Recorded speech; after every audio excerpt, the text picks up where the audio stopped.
Bonsoir à tous. Dans notre édition d'Église du Monde cette semaine, nous partons en Asie du Sud, au Pakistan.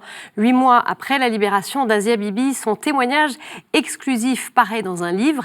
Nous recevons son auteur, la journaliste Anne-Isabelle Tollet, que nous retrouvons dans quelques instants. Et puis dans le reste de l'actu, on reviendra sur les violences qui augmentent au Burkina Faso, avec un écho du cardinal Ouédraogo, qui était de passage en France ces jours-ci. Mais pour commencer, quelques éléments à retenir sur le Pakistan.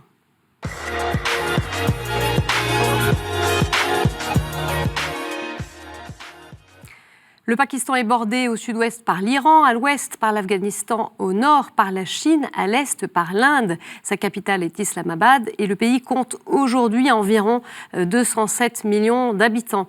Alors la République islamique du Pakistan a été créée en 1947 lors de l'indépendance de l'Inde, colonie britannique. Le but était de fonder un État pour les musulmans. Depuis 1973, l'islam est religion d'État. Aujourd'hui, environ 97% de la population est musulmane. L'hindouisme se situe autour d'1,5%, tout comme le christianisme. Et les chrétiens, ils vivent dans une société qui est façonnée par des valeurs islamiques et restent des citoyens de seconde zone. Ils sont aussi régulièrement victimes de violences et accusés de blasphème.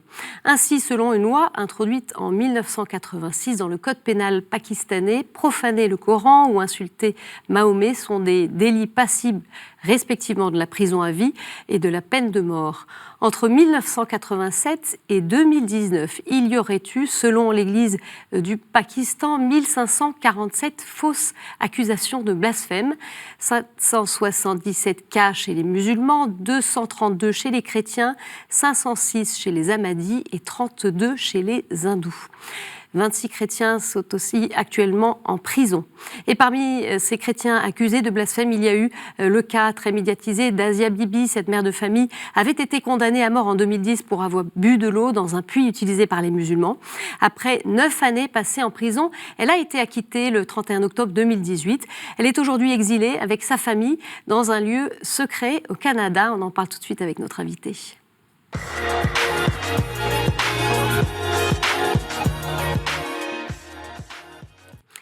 Anne-Isabelle Tollet, bonsoir. Bonsoir. Merci d'être avec nous. Alors, vous publiez demain, le 29 janvier, ce livre que vous avez coécrit avec Asia Bibi. Il s'intitule « Enfin libre ». C'est aux éditions du Rocher. Vous êtes journaliste, vous êtes grand reporter, vous êtes ancienne correspondante permanente pour France 24 au Pakistan. Vous êtes revenue en France en 2011 et vous êtes également secrétaire générale de l'association Comité international Asia Bibi. Pendant des années, en effet, vous avez porté la cause d'Asia Bibi. Vous allez un petit peu nous raconter les circonstances de cet engagement donc vous avez pu la rencontrer il y a quelques mois, c'était en septembre, là où elle vit aujourd'hui au Canada, dans un lieu tenu évidemment secret pour des raisons de sécurité. Alors on va évoquer avec vous cette rencontre, voilà, ce qui s'est passé, ce que vous avez vécu, la perception que vous avez eue aussi de cette femme, et plus largement de la situation des chrétiens au Pakistan, de la situation du pays que nous suivons ici depuis longtemps, avec des changements politiques intervenus il y a peu. Vous allez nous dire si voilà, il y a des perspectives peut-être d'ouverture ou si rien ne bouge. On va en parler avec vous. Alors, on va revenir sur Asia Bibi. Bien sûr, on est très curieux d'en savoir un peu plus, puisque Asia Bibi, ça a été très longtemps, pendant des années, un nom, un visage qu'on a vu circuler sur les médias du monde entier. Et là, à travers votre livre, on découvre enfin la personne. Alors, vous avez attendu cette rencontre pendant longtemps, puisque du temps où elle était emprisonnée, vous n'avez pas pu aller la voir. Ça vous a été refusé. Malgré mes demandes répétées, en effet, voilà. c'était impossible. Donc là, c'était la rencontre en septembre. Racontez-nous...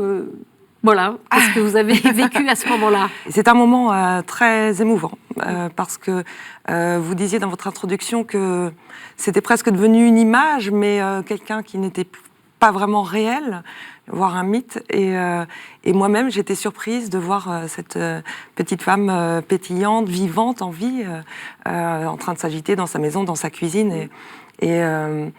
Et je me suis dit, bah voilà, moi-même, je finissais par plus croire qu'elle existait. Et en fait, non seulement elle existe, mais j'étais aussi très, très heureuse de l'avoir en vie parce que tout ce que j'ai fait ces 10 dernières années, c'était pour atteindre cet objectif. Donc, comment elle va aujourd'hui, Asia Bibi ? Mais elle va bien, elle va même étonnamment très très bien parce que après 10 années d'enfermement comme ça, dans des conditions vraiment pas faciles, dans les geôles pakistanaises, je m'attendais à ce qu'elle soit un peu affaiblie, un peu ailleurs, si vous voulez, et là, très marquée, y compris physiquement, et c'est absolument pas le cas. Elle ressemble à ce que l'on voit sur la photo, et elle est vive, elle est en pleine forme, et elle a la niaque, elle a la pêche, elle est rigolote, elle est pétillante, donc c'est une battante, voire une combattante, je dirais. Oui, c'est une femme tout à fait étonnante. J'ai été marquée au fil du livre, notamment par sa foi, qu'elle vit de manière très, très chevillée au corps dans ces années d'emprisonnement qui semblent avoir été un appui extrêmement fort. Oui, je lui ai posé la question, je lui ai dit quels ont été tes appuis, comment tu as fait pour tenir ?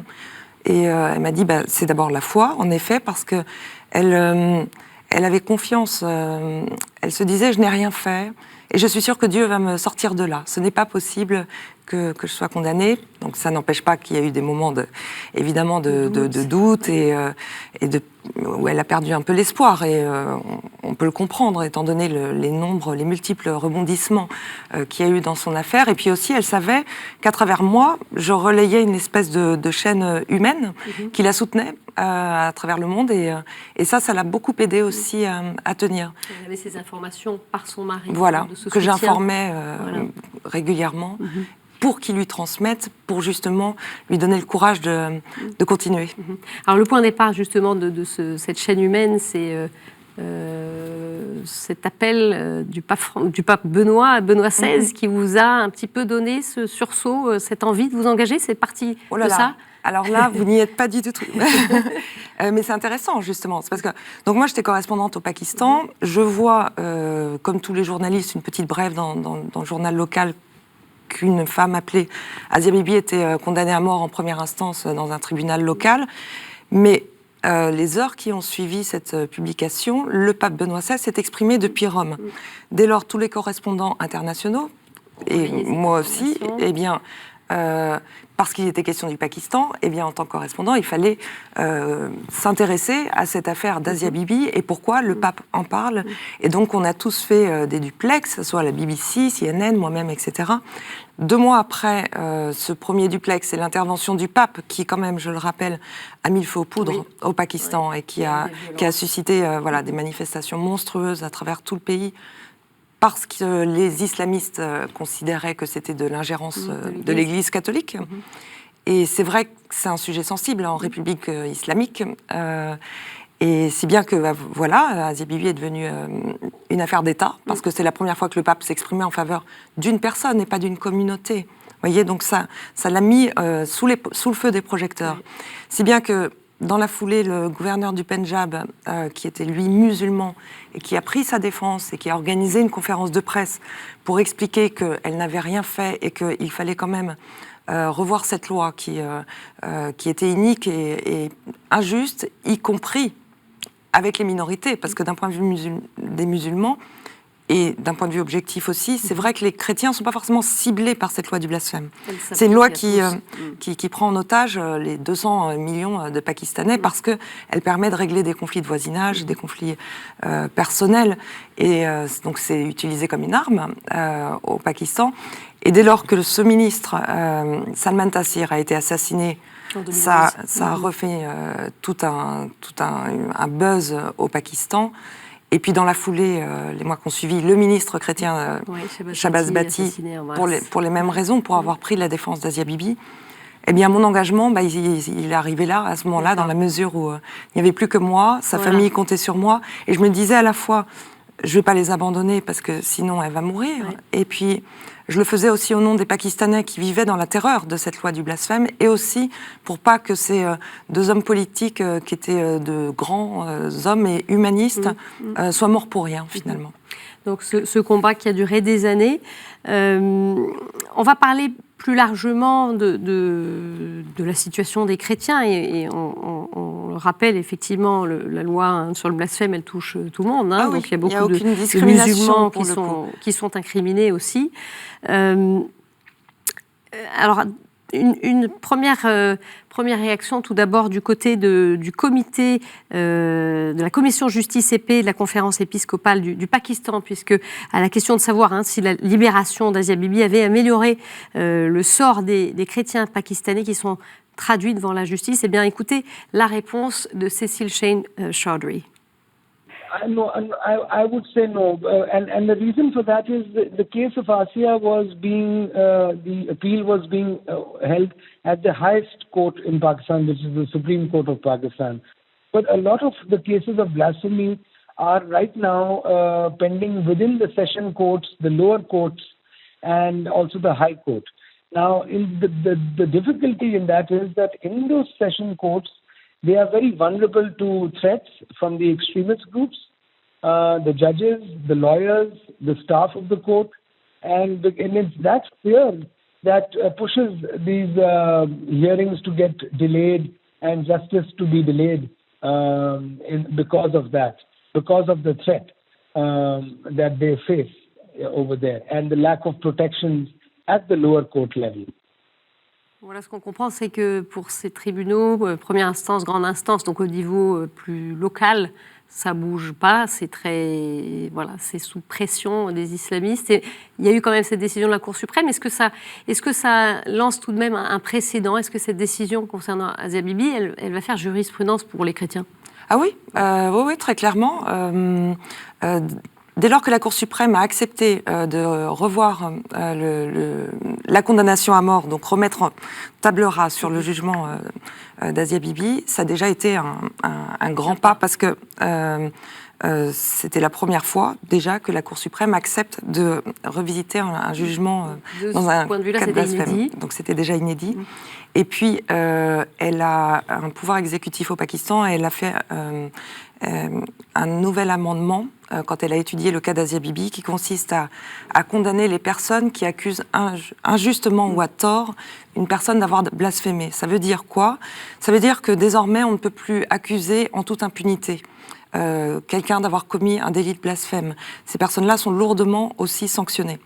Et donc ça a un effet dissuasif, mais ça montre aussi une prise de conscience de l'État pakistanais sur les dérives de cette loi et le fait qu'il faille, sans l'amender ni la revisiter, parce que c'est encore trop sensible, mais par ces petites touches, ici ou là, c'est quand même un élan qui va vers l'ouverture et vers la fin des cas du blasphème, même si ça va prendre beaucoup de temps.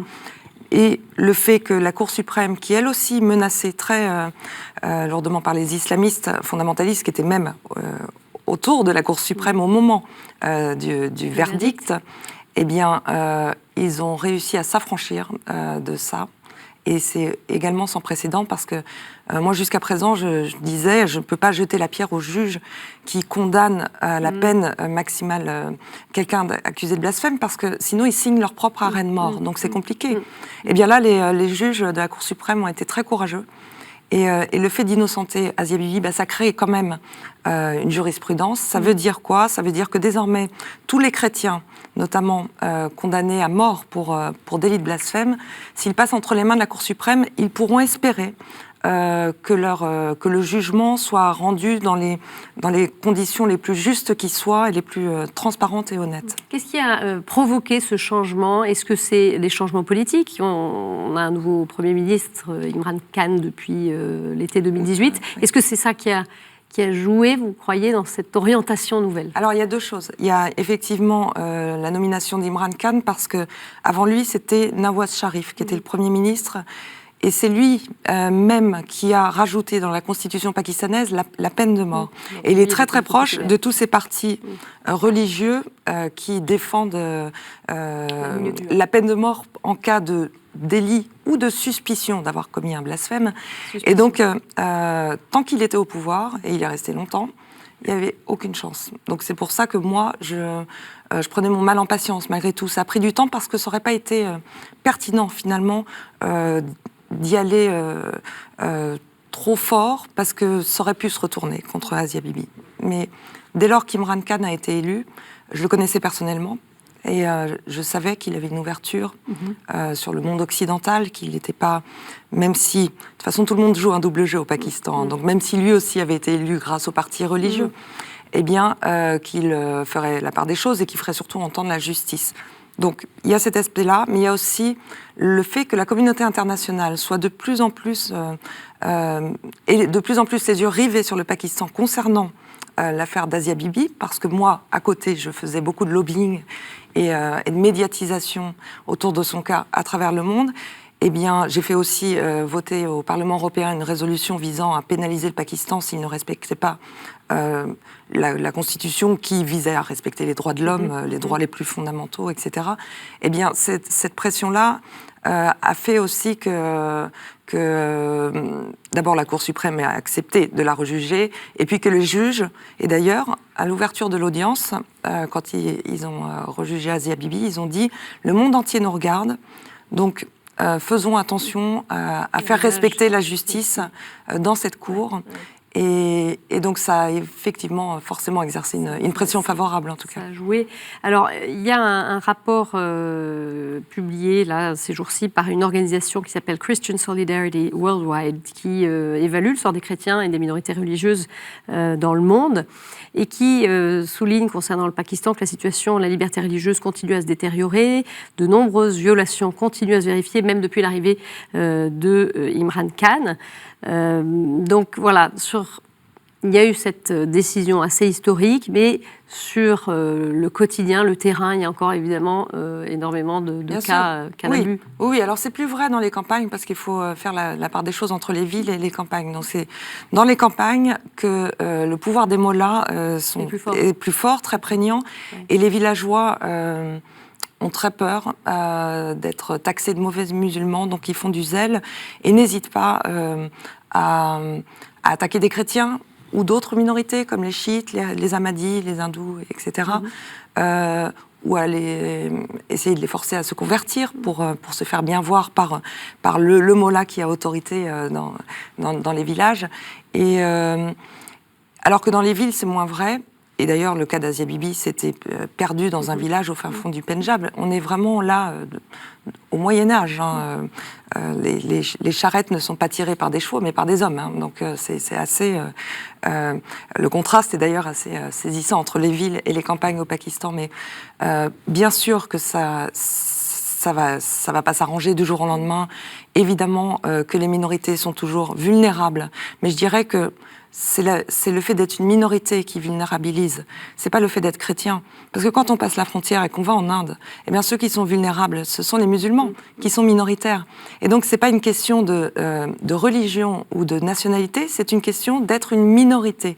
Une minorité dans un flot effectivement musulman, en l'occurrence pour le Pakistan. Alors ce rapport souligne aussi, et ça c'est intéressant peut-être de le comprendre, que la dimension de classe et de caste dans la discrimination religieuse, elle est encore très enracinée dans la société pakistanaise. On le sait, les chrétiens, ils sont pauvres, ils sont peu éduqués, donc c'est un peu la double peine. On est chrétien, on est minoritaire, et en plus, on se trouve en bas de l'échelon social, donc...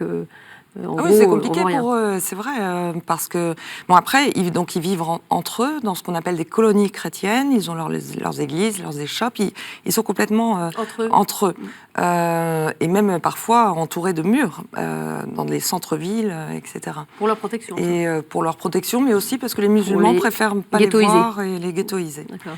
Mais en même temps, c'est presque tant mieux pour les chrétiens, parce que sinon, il faut qu'ils fassent toujours attention. Par exemple, quand il y a le chant du muezzin, il faut que les femmes se voilent, sinon c'est perçu comme étant de la provocation. Pendant le ramadan, les chrétiens ne font pas le ramadan. Donc si on les voit boire ou manger pendant la journée, on peut prendre ça comme une offense. Donc c'est vrai que c'est pas simple. C'est vrai qu'ils sont surnommés les choris là-bas, ce qui veut dire nettoyeurs de toilettes. Voilà. Donc ils sont cantonnés au bastache et très peu finalement obtiennent une instruction et des emplois de fonctionnaires ou dans des bureaux. Alors on a pu aussi interviewer l'avocat d'Asia Bibi, Saïf Oumalouk, qui l'a défendu pendant près de 5 ans. Il est aujourd'hui le seul qui défendent les chrétiens. L'Église du Pakistan, bien sûr, les défend, mais sur le plan juridique, c'est lui. On va l'écouter, il va nous expliquer les raisons de son combat malgré les menaces de mort qui pèsent sur lui. I say, number one, you raise for my security because I'm the only one in Pakistan who is the expert on criminal law and who is doing all these cases. I brought Asia Bibi out.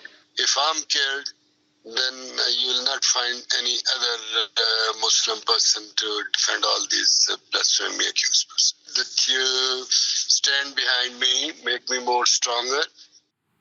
Alors voilà, cet avocat, donc finalement, il n'y a que lui aujourd'hui qui défend le sort des chrétiens. Enfin, c'est compliqué. Ouais. De toute façon, au début, c'était des avocats chrétiens, mais moi, j'avais encouragé la famille à trouver un avocat musulman parce que c'était le seul moyen pour arriver à quelque chose. Et en effet, il s'est lancé dans cette histoire d'Asia Bibi au péril de sa vie et c'est très courageux de sa part. Et maintenant, de toute façon, qu'il est estampillé avocat d'Asia Bibi, il restera, quoi qu'il fasse, menacé à vie. Et donc, ça lui a ouvert la voie et donné envie de défendre d'autres personnes accusées injustement de blasphème. Et c'est formidable ce qu'il a fait. Il va effectivement défendre prochainement un couple chrétien qui est accusé, qui est un peu aussi sur la sellette en ce moment. Une toute dernière question, Anne-Isabelle Tollet, pour vous. Alors, ce serait quoi les perspectives pour l'évolution de leur situation? Est-ce que c'est l'éducation pour qu'ils puissent un peu monter dans l'échelon social? Qu'est-ce qu'il faut faire, en fait? Alors, l'éducation, il y a beaucoup d'écoles chrétiennes là-bas, mais qui sont hors de prix. En fait, moi, je dirais plutôt que ce serait l'éducation dans les mosquées qu'il faudrait faire pour faire en sorte que les chrétiens, comme les autres minorités, ne soient pas détestés a priori. Il y a des préjugés terribles. Les chrétiens représentent une menace pour l'islam, c'est comme ça qu'ils le perçoivent, parce que et donc c'est pour ça qu'on assiste à beaucoup de conversions forcées ou des volontés de conversion, parce qu'il y a énormément de prosélytisme aussi là-bas. Mais bien sûr que si le sort des chrétiens, s'ils avaient plus accès à l'éducation, mais il y a aussi une discrimination dans l'éducation, parce que si vous ne récitez pas le Coran par cœur, eh bien, vous perdez des points pour obtenir les examens. Et donc, mais il y a des associations au Pakistan qui essayent de faire en sorte que, pour les chrétiens, ça ne soit pas le Coran, mais la Bible. Voilà, comme ça, chacun récite son texte. Et donc, on y va petit à petit, mais ça va prendre beaucoup de temps. Et je sais que la communauté chrétienne est très heureuse de ce qui est arrivé à Asia Bibi et que ça a quand même été un élan d'espoir pour eux. Ça montre que tout n'est pas perdu, même s'ils n'en font pas grand bruit depuis le Pakistan, parce qu'ils ne voudraient pas que ça soit perçu comme étant de la provocation.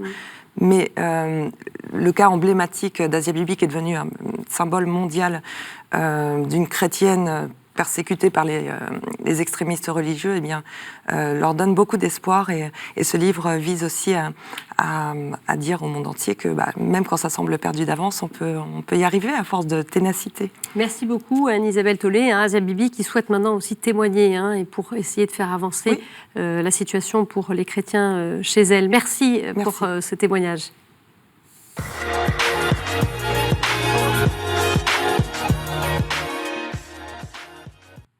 Dans l'actu cette semaine, le cardinal Philippe Ouédraogo, archevêque de Ouagadougou au Burkina Faso, était à Lourdes ces jours-ci à l'occasion des journées Saint-François de Sales. Il est revenu pour nous sur la situation préoccupante dans son pays, meurtri par des attaques djihadistes. Depuis 5 ans, en effet, près de 750 personnes ont été tuées. Et actuellement, plus de 569 000 personnes ont fui leur village. Il appelle les Burkinabés à l'unité. On l'écoute. Nous sommes donc confrontés depuis 2015 à des violences inédites, des attaques terroristes, et nous essayons de ne pas baisser les bras tout de même. Donc le peuple est de plus en plus conscient de la situation. Nous essayons de consolider notre unité et de faire face à ce défi majeur et inédit pour notre pays. Sur place, moi, je me plais toujours à dire que pour nous chrétiens, la paix est un don de Dieu et la paix est le fruit des efforts des hommes. La paix est un don de Dieu, donc ensemble, nous n'avons de cesse de prier. Et dans l'archidiocèse de Ouagadougou, j'ai proposé et nous avons initié une chaîne de prière toute l'année, l'année liturgique A. Nous avons initié cela la première semaine de l'Avent et cela ira jusqu'à la fête du Christ roi de l'univers, toute une année. Alors donc pour prier pour la réconciliation, la justice et la paix. En Australie, l'Église lance un réseau d'aide contre les désastres naturels. Le CERA, le Catholic Emergency Relief Australia, est né sous l'impulsion des évêques suite aux incendies dévastateurs qui ont frappé le pays ces derniers mois. La démarche, créer un point de coordination pour tous les organismes catholiques impliqués dans la solidarité, les paroisses, congrégations religieuses, organismes de services sociaux, écoles, hôpitaux et centres communautaires. Voilà, c'est la fin de cette édition. Merci de l'avoir suivie. Vous pouvez la retrouver sur notre site et nos réseaux sociaux. Très bonne semaine à tous. À mercredi prochain. Au revoir.